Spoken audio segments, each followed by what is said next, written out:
ஒரு company water pipes எல்லாம் install பண்றாங்க.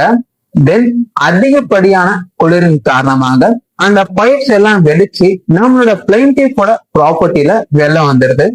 தென் பாதிக்கப்பட்ட ஒரு கோர்ட்ல இந்த கம்பெனி நெக்லிஜென்ட்டா செயல்பட்டுட்டாங்கன்னு சொல்லிட்டு கேஸ் போடும்போது கோர்ட்ல என்ன சொல்றாங்கன்னா, முதலாவதா இந்த சிவியர் கோஸ்ட்ன்றது அன்போர்சியபிள். அதே போல இந்த கம்பெனி வந்து ஸ்டாண்டர்ட் ஆஃப் கேரை இங்க எக்ஸசைஸ் பண்ணியிருக்காங்க. எப்படின்னா அனைத்து விதமான ப்ரிகாஷனரி மெஷர்ஸையும் அவங்க மேற்கொண்டிருக்காங்க. அதனால இது வந்து நெக்லிஜென்ஸ் கிடையாது, இந்த கம்பெனி வந்து லயபிள் ஆக மாட்டான்னு சொல்லிட்டு தீர்ப்பளிக்கிறாங்க.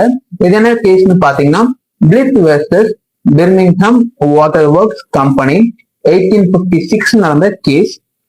அதே போல பிரீச் ஆஃப் டியூட்டியை நம்ம வந்து கண்டுபிடிக்கிறதுனா அங்க வந்து ஸ்டாண்டர்ட் ஆஃப் கேர்ன்றது எக்ஸிஸ்ட் ஆகியிருக்காது. இதை கண்டுபிடிக்கிறது தான் வந்து ரீசனபிள் மேன் டெஸ்ட்டை கண்டக்ட் பண்ணுவாங்க. அதாவது ஆர்டினரி ஸ்டூடெண்ட்ஸ் உடைய மேன் வந்து எப்படி வந்து ஒரு டியூட்டி ஆஃப் கேரை மேற்கொள்வாங்கன்றத ஃபைண்ட் பண்றதுக்கு இந்த டெஸ்ட் வந்து நம்மளுக்கு உதவுது.